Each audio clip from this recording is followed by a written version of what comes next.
Hello दोस्तों, नमस्कार। आप देख रहे हैं दीपक ब्लॉग। तो चलिए आज इसमें हम जानते हैं कि बिहार पुलिस ज्वाइनिंग से लेकर के मेडिकल तक क्या क्या प्रोसेस रहा है और किस प्रकार मेरा किस दिन ज्वाइनिंग था, डीवी था और किस दिन मेजरमेंट हुआ और किस दिन मेडिकल रहा और मेडिकल में क्या क्या जांच किया गया, डीवी में क्या क्या डॉक्यूमेंट लिया गया, मेजरमेंट में क्या क्या चेक किया गया। तो चलिए एक एक करके आप जानते हैं इसके बारे में और आप बने रहिए वीडियो में अंत तक, तब समझ में आएगा अच्छी तरह से। तो चलिए देखते हैं, आज स्टार्ट करते हैं शुरुआत से। सबसे पहले डीवी था जो कि 20 तारीख से स्टार्ट होने वाला था, 20 जून से लेकर के 19 जुलाई तक चलने वाला है।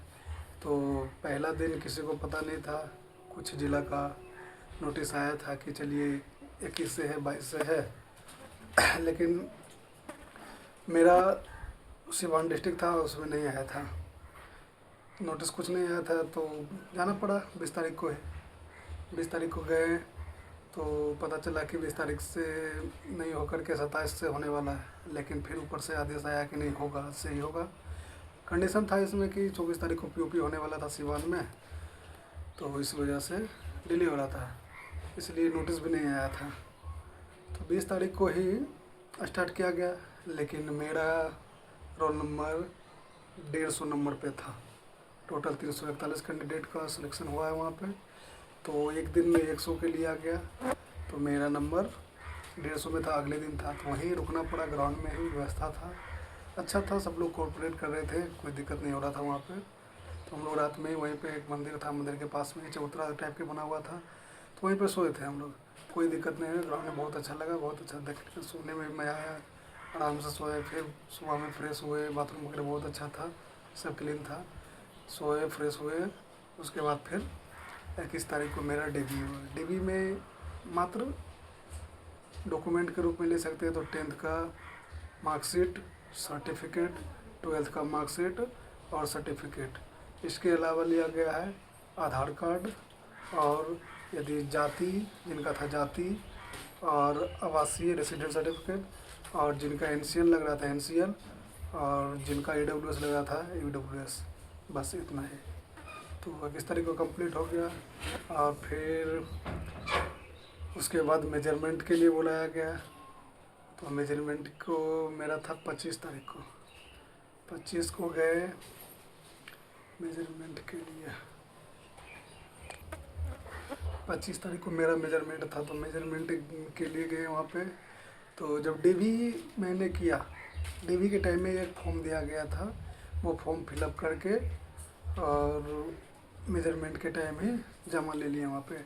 एसपी साहब अपने से खुद अपने सामने में सिग्नेचर करवाए और लेफ्ट हैंड का एक थंब लिए वहाँ पे, और मेजरमेंट में हाइट नापे और चेस्ट नापे। तो हाइट और चेस्ट में कोई दिक्कत नहीं हुआ, पहले से भी कोई दिक्कत नहीं था, आपको देखने को समझ में आता होगा। तो हाइट और मेजरमेंट वगैरह हो गया। उसके बाद मेडिकल के लिए बताया गया कि होगा 1 तारीख से स्टार्ट होगा। कंडीशन ये था कि टोटल 341 स्टूडेंट हैं, तो बारी बारी करके लिया जा रहा था, एक दिन में 100 स्टूडेंट करके लिया जा रहा था। तो डीवी भी 100 स्टूडेंट करके लिया जा रहा था, और उसके बाद मेजरमेंट भी 100 स्टूडेंट करके लिया जा रहा था। उसके बाद आई बात मेडिकल की, तो मेडिकल में 60 स्टूडेंट करके लिया जा रहा है। तो 1 तारीख से स्टार्ट हुआ, 1 जुलाई से। तो मेरा था जा कर के 1 तारीख के बाद 2 तारीख को। तो 1 तारीख को तो हो गया कंडीशन, जिसका था मेडिकल 60 स्टूडेंट का हो गया।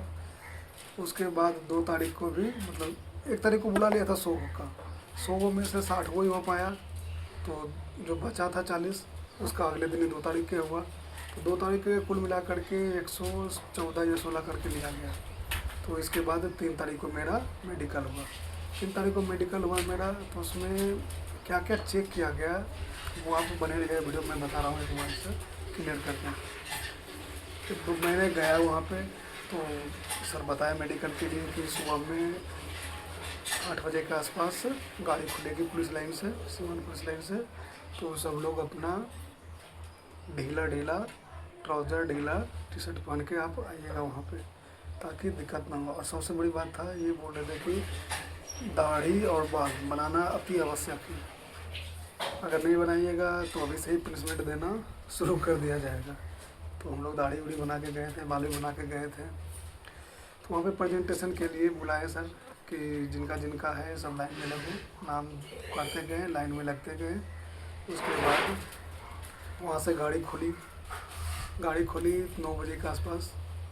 तो फिर सब लोग चढ़े गाड़ी पे, गए सदर अस्पताल सिवान। वहाँ पे जाने के बाद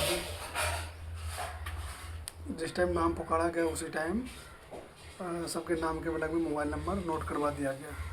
तो वही मोबाइल नंबर से वेरीफाई करके एक जो रसीद निकलता है ना हॉस्पिटल में, जिसको चिट्ठा बोलते हैं हम लोग, तो वही रसीद खुद उधर से वेरीफाई करके दे दिए सबके नाम पुकार करके।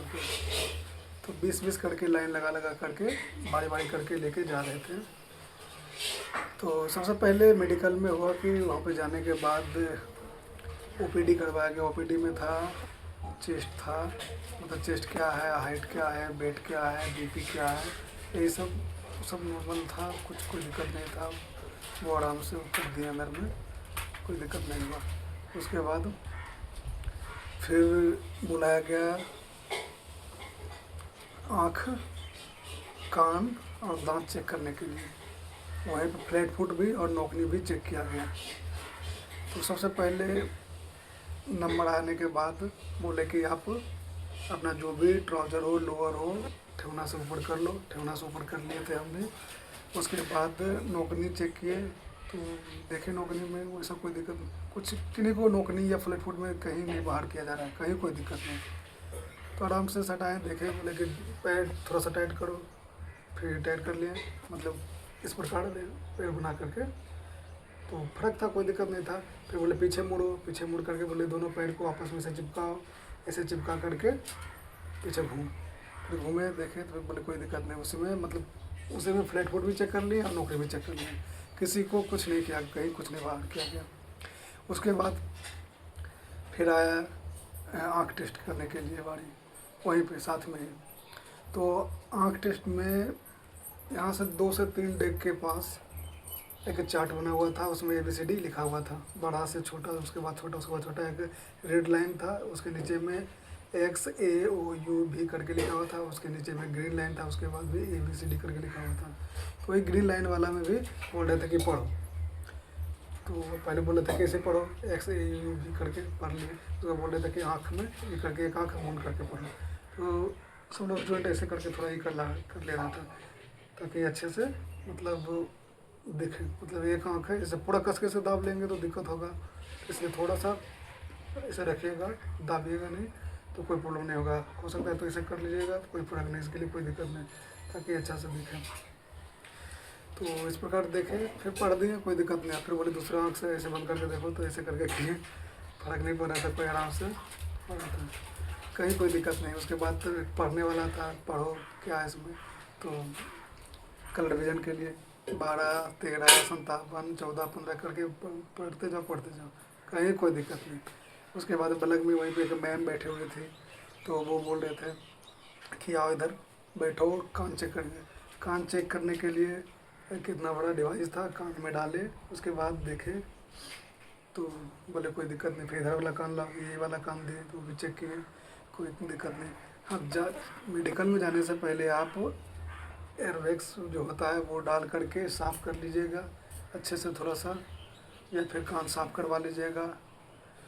कान एयरवैक्स कोई भी ड्रॉप भी डाल करके थोड़ा देर रखने के बाद फिर बाहर निकले के बाहर आ जाएगा दोनों साइड। उसके बाद जो एक रुई आता है ना प्लास्टिक में, उसे करके हल्का हल्का घुमा करके सुखा लीजिएगा और फ्रेश कर लीजिएगा, कान साफ़ कर लीजिएगा, कोई दिक्कत नहीं।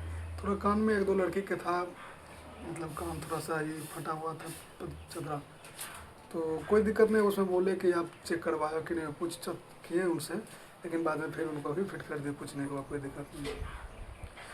तो इतना काम होने के बाद फिर ब्लड टेस्ट के लिए लाया गया। ब्लड टेस्ट करने के लिए पहले HIV के लिए लिया गया, थोड़ा सा 2 ml के आसपास ब्लड लिए HIV के लिए। 2 जगह ब्लड टेस्ट हुआ, पहला HIV के लिए उत्तर ले लिए और दूसरा जो कि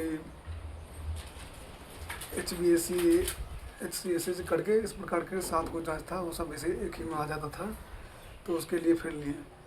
तो वो मेरा हुआ कि अगले दिन हो पाया। कंडीशन था कि किट जो था बचा हुआ, जिसमें ब्लड सैंपल लेकर रखते, वही ख़त्म हो गया था। तो मेरा फिर अगले दिन रुकना पड़ गया मुझे।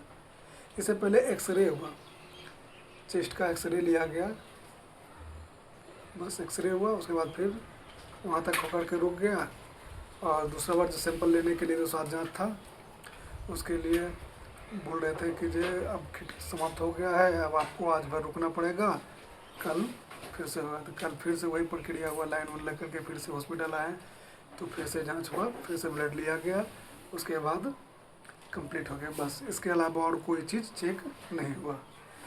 आप लोग डर रहे होंगे कि भाई क्या होगा, प्राइवेट पार्ट चेक होगा या फिर और कुछ होगा, कलर विजन में दिक्कत होगा। वैसा कुछ दिक्कत नहीं, कहीं किसी प्रकार की कोई प्रॉब्लम नहीं हो रहा था।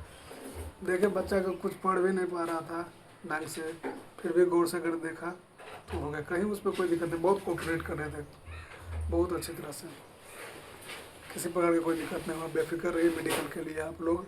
और जो भी नए अभ्यर्थी हैं 22,771 के लिए तैयारी कर रहे हैं, ढंग से पढ़ाई कीजिए मन से, उसके बाद फिजिकल कंप्लीट कीजिए, उसके बाद फिर आइए मेडिकल में। कहीं किसी प्रकार की कोई प्रॉब्लम, यहाँ हाथ कटा है, फटा है, कोई दिक्कत नहीं, टैटू वैटू कुछ चेक नहीं किया गया, कोई दिक्कत नहीं। हाथ टेढ़ा है, मेढ़ा है, उंगली कुछ नहीं चेक किया। दांत भी चेक किए, दांत भी मेरा देख सकते हैं, थोड़ा सा ये है, चोट लग गया था, ये काला हो गया, ऐसे ये हो रखा है, चेक किए इस प्रकार के, कोई दिक्कत नहीं। हम तो दांत साफ करना कढ़ाए भी नहीं थे, खुद से बालू से लेकर रगड़ रगड़ के साफ कर लिए थे। अब बताइए, काम हो गया। रही बात कान साफ करने के, कान भी साफ नहीं करवाया, खुद से ड्रॉप कान में लेकर के, आँख वाला जो ड्रॉप था वही लेकर के साफ कर लिए। उसके बाद जो इतना प्लास्टिक वाला रुई बना था उसे लेकर के घुमा घुमा के अंदर से पूछ लिए, पूरा साफ कर लिया, काम हो गया। इसी प्रकार बने रहिएगा। वीडियो में अगर अच्छा लगे तो लाइक कीजिएगा, सब्सक्राइब कीजिएगा, और जो है जुड़े रहिएगा। आगे तक जो भी प्रोसेस होगा सारा चीज़ के अपडेट देते रहेंगे। थैंक यू, धन्यवाद, जय हिंद, जय भारत।